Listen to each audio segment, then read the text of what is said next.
Hello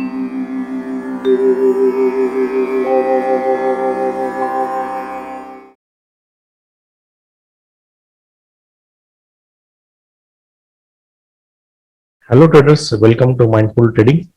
आज का video psychology and money management series का 5वां वीडियो है। अगर आपने पहले 4 वीडियो नहीं देखे हैं तो प्लीज जाके देख लीजिए, बिकॉज हम बहुत ही स्ट्रक्चर्ड मैनर में आगे बढ़ रहे हैं। So you should not miss anything what happened before. So just एक रिकैप कर लेते हैं, हमने आज तक क्या क्या देखा है ट्रेडिंग साइकोलॉजी में। पहला देखा हमने ट्रेडिंग आइसबर्ग, फिर देखा माइंडफुलनेस क्या होता है, फिर देखा स्पिरिचुअल फ्रीडम का एक कंसेप्ट और पॉजिटिव एक्सपेक्टेंसी क्या होती है, रिस्क रिवॉर्ड और एक्यूरेसी में क्या रिलेशन है और क्या हमको अचीव करना चाहिए। फिर हमने थोड़ा रूट कॉज एनालिसिस किया कि फेलियर क्या होते हैं और उसका सोल्यूशन क्या हो सकता है। तो आज हम जानेंगे कि focus areas in trading journey. Trading एक जर्नी है, ये कोई डेस्टिनेशन नहीं है कि यहां से चालू किया वहां तक जाएंगे और खत्म हो जाएगा। नहीं, ये जर्नी है। We have to enjoy this journey.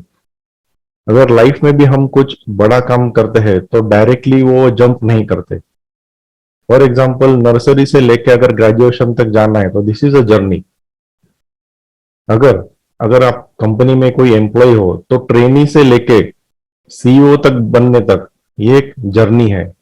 झोपड़े से लेकर एक लग्जरी हाउस या बंगलो है वहां जाने तक एक जर्नी है। ट्रेडिंग भी ऐसे ही एक जर्नी है जहां हमको प्लान करना चाहिए कि हम क्या क्या करने वाले हैं कौन से स्टेज में। तो पहले हम जानेंगे कि ये जर्नी में स्टेजेस क्या होते हैं। Now this is 100% related to our day to day life. हम लाइफ में भी यही करते हैं। पहला हम करते हैं स्किल एक्विजिशन। जो हम काम करने जा रहे हैं, जहां हम उतरने वाले हैं जिस फील्ड में, उसका थोड़ा स्किल्स हम पहले लर्न कर लेते हैं। उसके बाद आता है शार्पनिंग द सॉ, मतलब जो स्किल्स हमने एक्वायर किए हैं, जो हमने सीखा है, उसको हम थोड़ा थोड़ा स्केल पे इम्प्लीमेंट करना शुरू करते हैं और वो जो सीखा है उसमें इम्प्रूवमेंट करते हैं धीरे धीरे। थोड़ा एक्सपर्टाइज हम करने की कोशिश करते हैं वो स्किल्स में, that is called skill enhancement. और उसके बाद एक बार ये प्रैक्टिस हो गया तो हम एक्चुअल परफॉर्मेंस में आते हैं। अगर ट्रेडिंग जर्नी का अगर हम सोचे विद दिस स्टेजेस, तो ट्रेडिंग जर्नी में भी सेम स्टेजेस है। स्किल एक्विजिशन है, स्किल एनहांसमेंट है और फिर परफॉर्मेंस है। अगर ट्रेडिंग की बात करें तो ये एक्शंस में क्या होगा कि ये स्टेजेस में क्या करना चाहिए।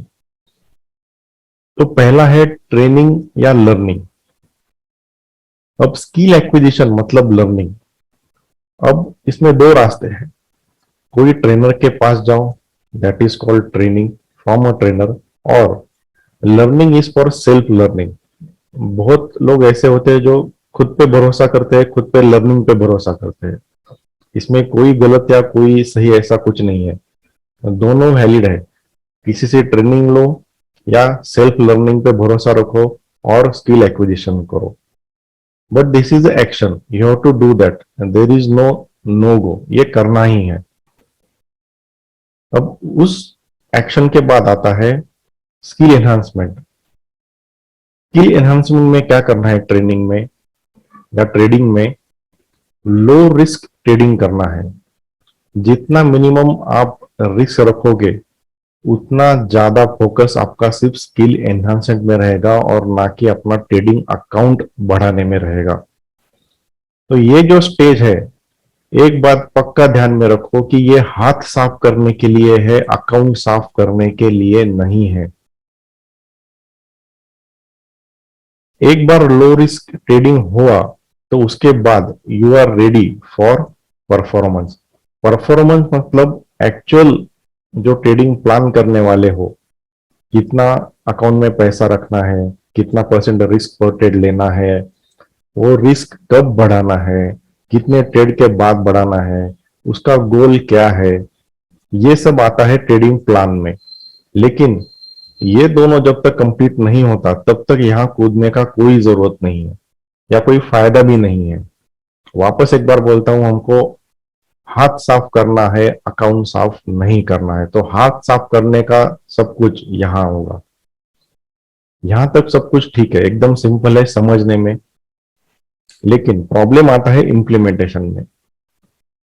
इम्प्लीमेंटेशन करने के लिए कुछ क्वालिटीज जरूरी है, स्पेशली फॉर ट्रेडिंग में।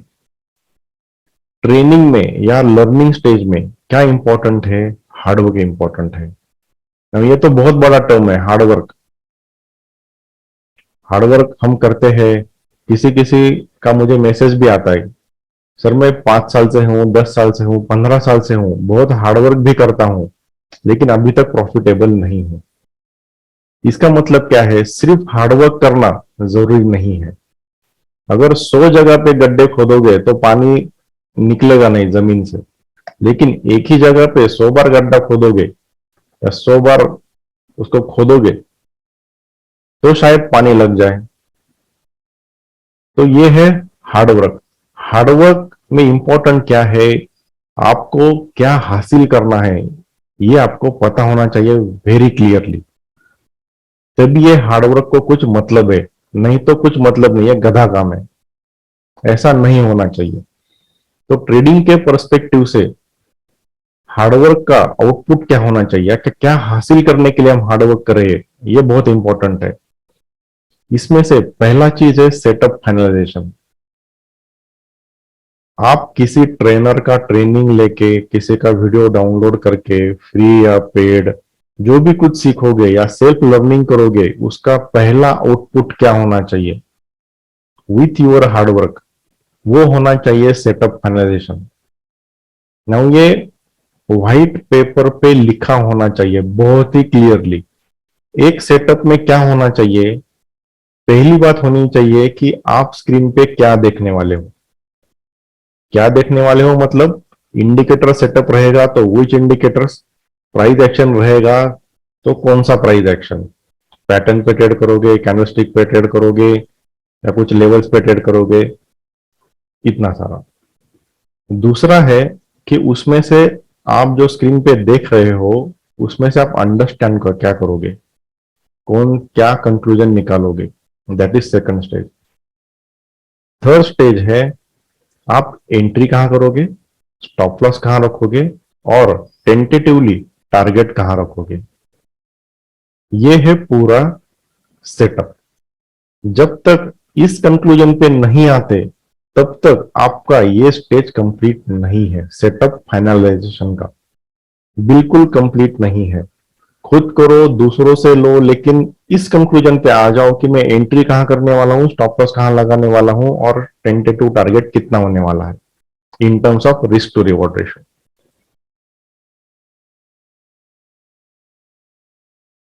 अगर आपका सेटअप फाइनल है कि मैं क्या देखने वाला हूं, क्या सोचने वाला हूं और कब एक्शन लेने वाला हूं, तब आता है risk reward ratio and accuracy का ये रेशियो एस्टेब्लिशमेंट।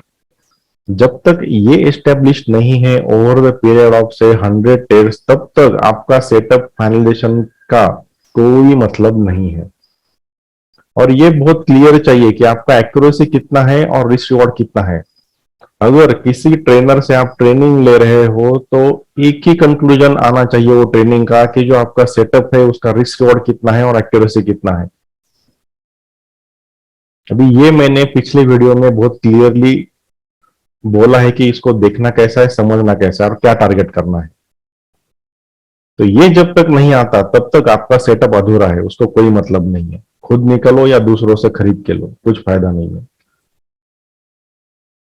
आपका सेटअप मिल गया आपको, रिस्क और एक्यूरेसी आपको किसी ने बता दिया कि ये ऐसा रिस्क एक्यूरेटी आता है सेटअप का, तो आपका काम है विद दिस हार्डवर्क उसका बैक टेस्टिंग करना। अब बैक टेस्टिंग करना बहुत आसान होता है, थोड़ा टीडियस जॉब है, हार्ड वर्किंग है, लेकिन आसान है, क्योंकि आपको चार्ट दिखता है कि आगे क्या हुआ। You can be biased back testing में, लेकिन यह जरूरी है, करना तो चाहिए, क्योंकि तब तक रिस्क और एक्यूरेसी स्टैब्लिश होता ही नहीं। उसके बाद आता है पेपर ट्रेडिंग, जो लाइव ट्रेडिंग में भी कर सकते हो। ट्रेड लेना नहीं है, लेकिन पेपर ट्रेड करना है, पैसा नहीं लगाना है। लेकिन इसमें क्या होता है कि आप क्या सोचते हो, जो हमने सेटअप में सीखा है, क्या आप वही एक्शन लेते हो वो प्राइस एक्शन देखने के बाद, वो पता चलता है पेपर ट्रेडिंग में। तो ये सब करने के लिए आपको हार्डवर्क जरूरी है। या अदर लैंग्वेज में अगर आप हार्डवर्क कर रहे हो तो जब तक इस चीज पे आप एक कंक्लूजन पे नहीं आते, कोई कंक्लूड नहीं करते कि हाँ इसका आंसर मुझे मिल गया है, तब तक हार्डवर्क करते रहना चाहिए। बहुत ही फोकस के साथ इसका आंसर ढूंढने के लिए ही आप हार्डवर्क करो।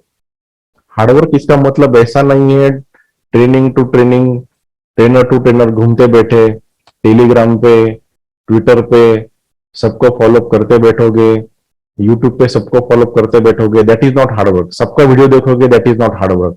उसको एक्शन में क्या करोगे? कुछ नहीं करोगे, सिर्फ देते बैठोगे। या अभी तो सब मोस्टली ट्रेनर के वीडियोज अवेलेबल है फ्री में। 10 ट्रेनर्स के वीडियो देखो, 100 ट्रेनर्स के वीडियो देखो। बात तब तक नहीं बनेगी जब आप इस कंक्लूजन पे नहीं आते खुद। ये कोई आपको बता गया नहीं, आपके लिए कोई काम नहीं करने वाला, काम तो आपको ही करना है, दैट इज कॉल्ड हार्डवर्क। तो हार्डवर्क को आप स्मार्ट वर्क में कन्वर्ट करो टू गेट दिस आंसर्स। अब आपने हार्डवर्क भी कर लिया, आपको अच्छा ट्रेनर मिल गया, या को आप सेल्फ लर्निंग आपका बहुत बढ़िया है, आपने सब आंसर भी कर लिया। उसके बाद ये ट्रेडिंग एक ऐसा गेम है जो ये स्टेज के बाद आदमी को सीधा उठा के यहां लेके पटकता है। आपको इतना खुद पे भरोसा आ जाता है ये सब करने के बाद कि आप एक्चुअल ट्रेडिंग में घुस जाते हो without any thinking, without any trade plan. Account में से पैसा, सेविंग अकाउंट में से पैसा डाला ट्रेडिंग अकाउंट में, सेटअप पता है, सब कुछ पता है, पेपर ट्रेडिंग क्या है, बैक टेस्टिंग क्या है, सब कुछ पता है, सब कुछ किया है, और सीधा लग जाते हो पैसा कमाने के पीछे। होता है, we are human beings, mistakes होता है। ये जब होता है तो ये स्टेज मिस हो जाता है हाथ साफ करने का। और यहां हाथ साफ नहीं होता, यहां अकाउंट साफ हो जाता है। और वापस हम वही स्टेज पे आते हैं कि कुछ तो गलत हुआ है, मेरा सेटअप खराब है। अब अगर ये अवॉइड करना है तो क्या चाहिए? ये स्टेज में अगर काम करना है लोअर स्टेडिंग में, तो क्या चाहिए? एक ही चीज चाहिए, और वो है पेशेंस। अब पेशेंस किस बात में रखना है ये भी इंपॉर्टेंट है। पेशेंस भी एक बहुत बड़ा टर्म है हार्डवर्क जैसा। अभी पेशेंस कहाँ रखना है, उसका आउटपुट क्या होना चाहिए, क्या सोचना चाहिए, ये भी इंपॉर्टेंट है। पहली बात, बी रेडी फॉर फेल्यूर्स। अब ये सब में आपका पैसा लगा नहीं है मार्केट में, this is all virtual world. Virtually आपने सब किया है। लो रिस्क में कम क्यों ना हो, लेकिन पैसा तो जरूर लगा है। 1 रुपया हो या 100 रुपया हो, पैसा जरूर लगा है। तब थोड़ा साइकोलॉजी काम में आता है। फेलियर्स तो होने वाले हैं। अब फेलियर्स कौन से टाइप के हो सकते हैं? आपने सेटअप एक सोच के रखा है, लेकिन आप अर्ली एंट्री करोगे या तो लेट एंट्री करोगे, गलत स्टॉप लॉस रखोगे, स्टॉप लॉस ही नहीं रखोगे, ऐसा मैनुअल मिस्टेक हो सकता है। सो बी रेडी फॉर फेलियर्स। ये कुछ अलग बात नहीं है और ये कुछ होने वाला नहीं है, ऐसा भी नहीं है, होते हैं failures. Ignore the failures, learn from failures and continue, but this require patience. अगर पेशेंस नहीं है तो आप लर्निंग में नहीं जाओगे। अगर कुछ फेलियर होता है तो उसका एनालिसिस होना चाहिए कि फेल क्या हो रहा है। या तो मैं फेल हो रहा हूं, या तो मेरा सिस्टम फेल हो रहा है। ये जानने के लिए, ये एनालिसिस करने के लिए आपको पेशेंस चाहिए। अगर ये पेशेंस नहीं है तो आप सीधा बोल दो कि ये सिस्टम काम नहीं करता रियल मार्केट में, वर्चुअल में तो चलता है। फिर आप क्या करोगे? आप वापस किसी और ट्रेनर, कोई और ट्रेनिंग, कोई और लर्निंग यूट्यूब से, ये चक्कर में जाओगे, और ये जो मेहनत की है उसके सब पानी फेर दोगे। तो पेशेंस जरूरी है टू एस्टेब्लिश अ सिस्टम। दूसरा, पेशेंस कहां लगता है? ग्रीड कंट्रोल में लगता है। अब आप लो रिस्क में क्या करोगे? एक क्वांटिटी से ट्रेड करोगे। एक क्वांटिटी से सपोज आप 10 ट्रेड लोगे, तो 10 में से 8 ट्रेड आपका प्रॉफिटेबल जाएगा। वेरी गुड, आपका कॉन्फिडेंस दुगना हो जाएगा।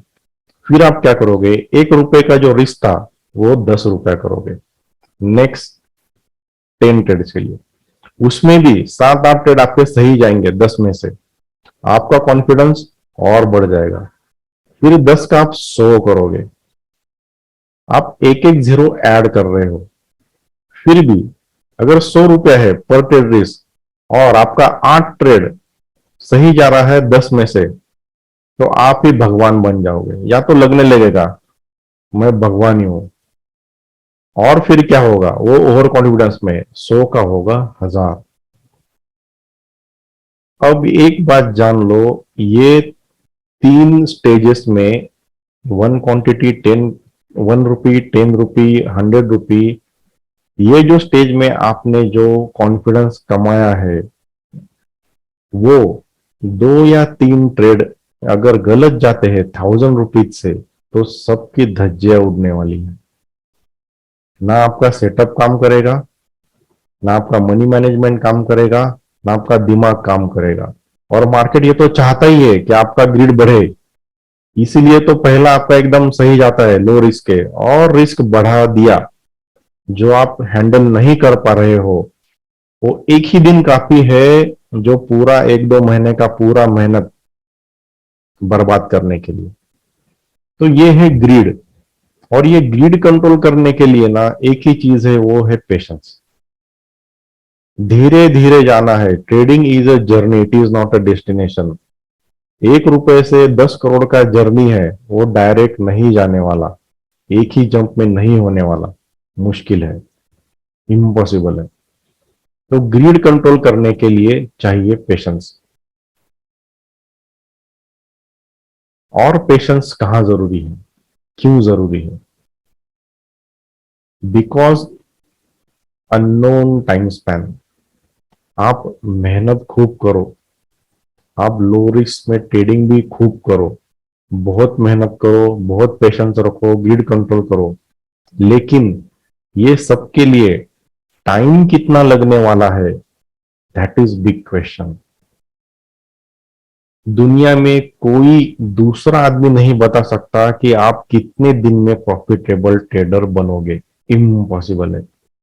बिकॉज ये पर्सनल गेम है, ये आपके साइकोलॉजी के ऊपर डिपेंडेंट है, आपके डिसिप्लिन के ऊपर डिपेंडेंट है। किसी को 3 महीना लग जाता है, कोई 6 महीने में कैप्चर कर लेगा, किसी को 1 साल लगेगा, किसी को 2-3 साल भी लग सकते हैं। अब ये आपको पता नहीं है कि एक ही झटके में या एक ही सेटअप में ये सब थ्रू होगा, यू नेवर नो। ऐसा भी होगा कोई सेटअप आप फाइनल करोगे, किसी से सीखोगे, सब करने के बाद आपको ऐसा लगेगा कि नहीं, ये सेटअप वर्क नहीं हो रहा, तो you may go back to this stage. हो सकता है, if it is a indicator based setup, तो ये हो ही सकता है। क्यों हो सकता है? क्योंकि मार्केट का भी कोई चाल होता है। चाल मतलब क्या? कोई ट्रेंडिंग मार्केट है, वो 3-4 महीना चला, उसमें एक स्ट्रैटेजी चलेगा। अगर मार्केट साइडवेज है तो एक स्ट्रैटेजी चलेगा, वापस मार्केट ट्रेंडिंग है उसमें कोई स्ट्रैटेजी चलेगा। अगर आपका स्ट्रैटेजी रेंज बाउंड मार्केट में काम नहीं करेगा और काम नहीं करता, ये आपको कब पता चलेगा? जब इस मार्केट में आप, इस मार्केट सिनेरियो में आप काम करोगे तब पता चलेगा। अनफॉर्चुनेटली अगर आपका ट्रेडिंग सेटअप ट्रेंडिंग में काम करता है, और ये जो पेशेंस वाला गेम है लो रिस्क का, और ये सब आप कर रहे हो साइडवेज मार्केट में, तो फेलियर तो होना ही है, क्योंकि सिस्टम काम नहीं करेगा, because it indicator based system. तो आप क्या सोचोगे, ये सेटअप काम नहीं करा, तो क्या करोगे? आप वापस वहां जाओगे। This is for example. तो क्या होगा अगर ये इतना करने में आपको 4 महीना लगा, अगर वापस आपको करना है तो सेम ही टाइम लगने वाला है। साइकिल रिपीट तो होना ही होना है, क्योंकि सेटअप चेंज है। तो फाइनल आप कंक्लूड कब करोगे कि ये मेरा सेटअप है और ये मनी मैनेजमेंट के साथ मैं काम कर सकता हूँ विद डिफरेंट मार्केट कंडीशंस? ये तो करने के बाद ही पता चलेगा ना। उसमें कितना टाइम लगेगा किसको पता? Nobody knows. तो ये कितना टाइम लगेगा ये किसी को पता नहीं है। जितना टाइम लगता है उतना लगने दो, लेकिन प्रयास छोड़ो मत। कंटिन्यूअस लर्निंग अप्रोच होना ही चाहिए, और उसके लिए चाहिए पेशेंस। दो ही चीज हो सकता है, या तो आप ट्रेडिंग छोड़ दो, या प्रयास जारी रखो। अगर सक्सेसफुल होना है तो दिस इज द ऑप्शन, प्रयास जारी रखो। तो ये है समथिंग अबाउट पेशेंस। सबसे लास्ट में, अगर ये दोनों भी आप स्टेज सक्सेसफुली पास कर चुके हो, तो तीसरा आता है actual trade plan. Trade plan में क्या होता है, कितना रिस्क लोगे पर ट्रेड, रिस्क कब बढ़ाओगे, कितना कैपिटल रखोगे। दिस इज मोटा मोटी एक ट्रेड प्लान में होता है। ट्रेड प्लान के साथ अगर सक्सेसफुल ट्रेडर होना है तो दुनिया में एक ही चीज आपको काम को आएगी, और वो चीज है, वो क्वालिटी है डिसिप्लिन। ये पूरा एक साइड में और डिसिप्लिन एक साइड में, फिर भी ये सिर्फ 20% है और डिसिप्लिन काम आएगा 80% ऑफ टाइम। मान लो, ना मानो, जानो ना जानो, आज नहीं मानोगे तो कल जरूर मानोगे, आफ्टर 1 और 2 इयर्स सब करने के बाद। Discipline is most important. और डिसिप्लिन का भाई है या दूसरा नाम है मनी मैनेजमेंट। मनी मैनेजमेंट अगर नहीं है तो कुछ काम का नहीं है। आपका ट्रेडिंग प्लान या सब ये सब मेहनत कुछ काम की नहीं है। अब इसके ऊपर डिस्कशन होना बहुत जरूरी है, जो मैं बाद में करूंगा। लेकिन आज के लिए इतना ध्यान में रखो कि ये स्टेजेस, एक्शन एंड क्वालिटीज ये जानना बहुत जरूरी है। If you are struggling trader, please इसके ऊपर ध्यान दो। 2 मिनट आंखें बंद करके सोचो, आज तक आपने जितना ट्रेनिंग वीडियोस देखा है, ट्रेनिंग लिया है या सेल्फ लर्निंग किया है, कितने टाइम आपने इसको दिया है to establish. Risk reward accuracy, back testing, paper testing और सेटअप, ये सब एस्टेब्लिश करने में आपने खुद को कितना टाइम दिया है, और टाइम दिया भी रहेगा, क्या आपको आंसर मिला है इसका? थोड़ा सोचो, फिर इसके ऊपर आओ। ये तो लोगों को पता भी नहीं है, करते भी नहीं है, डायरेक्ट यहां घुसते हैं। थोड़ा सोचने के लिए मैंने वीडियो बनाया है। होप सो आपको समझ में आया रहेगा। धन्यवाद।